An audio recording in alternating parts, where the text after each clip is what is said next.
Hoje, falando de exaustões, eu inicio, né, esta conversa pedindo licença, né, às minhas colegas de pesquisa do grupo do qual eu faço curadoria, de um dos grupos dos quais eu faço curadoria, o grupo de políticas públicas e psicanálise, né, eu vou autorizar-me a usar uma abordagem, né, que quem está acima dos 35, como eu, vai lembrar. Quem está abaixo, anota que o titio depois explica o que é, né? Vou usar essa abordagem para iniciar as provocações pertinentes à exaustão comunicativa na pós-modernidade, trazida pelo professor Zygmunt Bauman. Quem já não ouviu na década de 90 a seguinte frase: eu peço o poder da visão além do alcance. Eu peço o poder da visão além do alcance. Pare e pense. Em algum lugar, um grande teórico, né, visionário da década de 90, já dizia, né, quando as coisas ficavam feias para ele e ele precisava chamar sua matilha, né, de super-heróis, ele já lançava a mão de sua espada e dizia que ele queria o poder da visão além do alcance. Vamos ver, quem me ajuda? Thundercats, né? Lembram do Lion? Lion também era um arauto da pós-modernidade. Porque o Lion, quando as coisas ficavam feias lá nos Thundercats, ele puxava a espada e pedia, né, a visão além do alcance. O que é a visão além do alcance? E agora nós vamos entrar na epistemologia da problematização. O que é a visão além do alcance? Nada mais é do que transgredir a superficialidade, transgredir o automatismo burro, transgredir, né, a idiotização que o contemporâneo nos traz, por vezes, em mecanismos que naturalizam elementos preocupantes como a violência, como a escassez de empatia, né? Então vejam que hoje nós vamos falar da visão além do alcance, que implica em tratar deste grande pensador contemporâneo, visionário, né, que era Lion dos Thundercats, né? E aí, brincadeiras à parte, nós vamos fazer então agora, né, um recorte sobre isto. O que é a visão além do alcance já dita, né, pelo nosso pensador Lion nos Thundercats e que depois é retomado por Zygmunt Bauman numa discussão que ele faz no livro Nascidos em Tempos Líquidos, onde ele trata do que ele chama de exaustões. O humano na contemporaneidade vai ser caracterizado como alguém que começa a manifestar exaustão.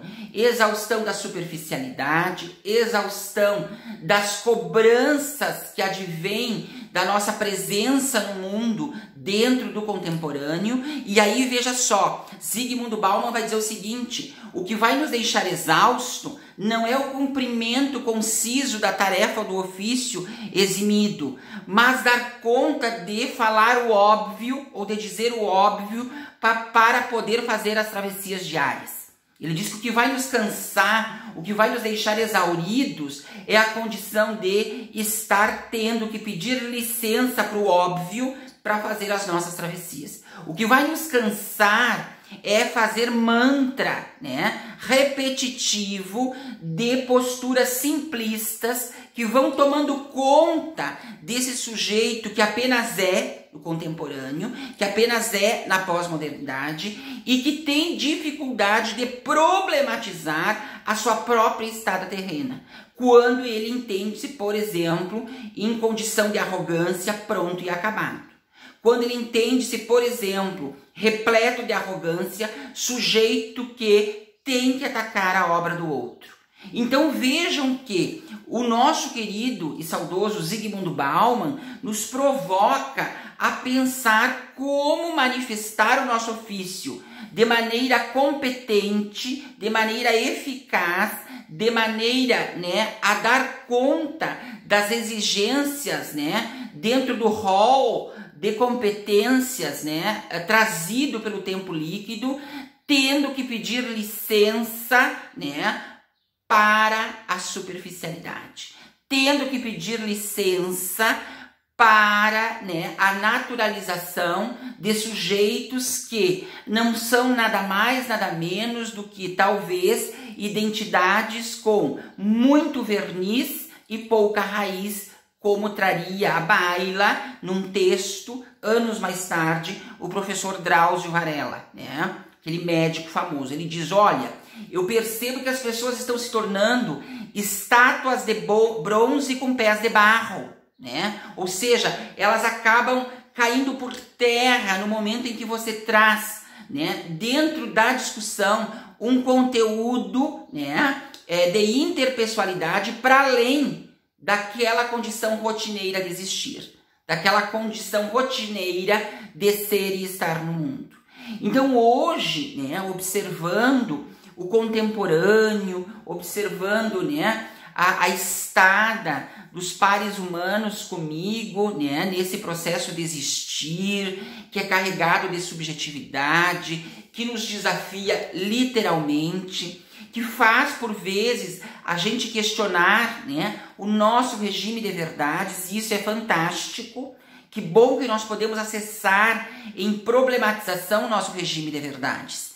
Triste seria se o nosso regime de verdades fosse governado o tempo inteiro por uma concepção empoeirada de mundo, por uma concepção arcaica de gestar ou de gestão, né? De gestão da nossa própria estada terrena até um salto na gestão institucional, por exemplo, né? Então veja bem que no terreno da exaustão há que se imunizar da superficialidade.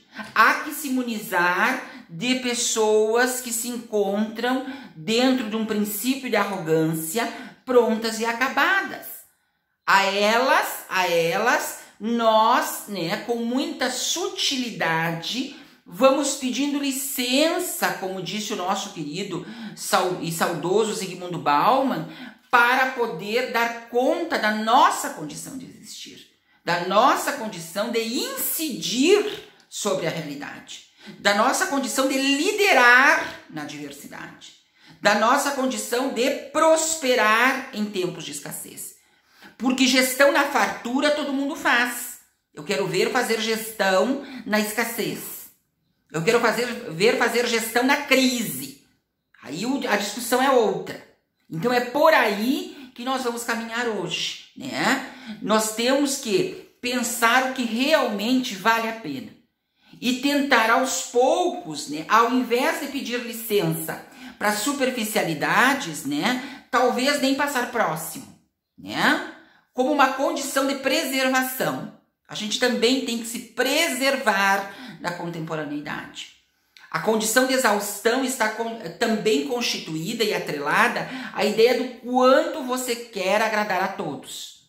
O quanto você deseja ser amado por todos. Que é literalmente impossível, mas a gente entende que há pessoas ainda que insistem nessa camaradagem perigosa. Eu chamo de camaradagem perigosa. Uma camaradagem perigosa. Então, nesse sentido, hoje, né, usando o arauto da década de 90, esse pensador Lion dos Thundercats, eu encerro a minha fala dizendo a vocês que eu rogo todos os dias para que a humanidade caminhe para uma visão além do alcance. Para que ela possa ver o que óbvio está e que não é visto. Que nós possamos ampliar o nosso campo visual para além do verniz, como diz o nosso querido Drauzio Varela. Estátuas de bronze com pés de barro, com muito verniz e pouca raiz. Que nós possamos ter raízes e não nos ancorarmos na desculpa da prontidão para nos autorizar a uma nova reedição, a uma nova reinvenção.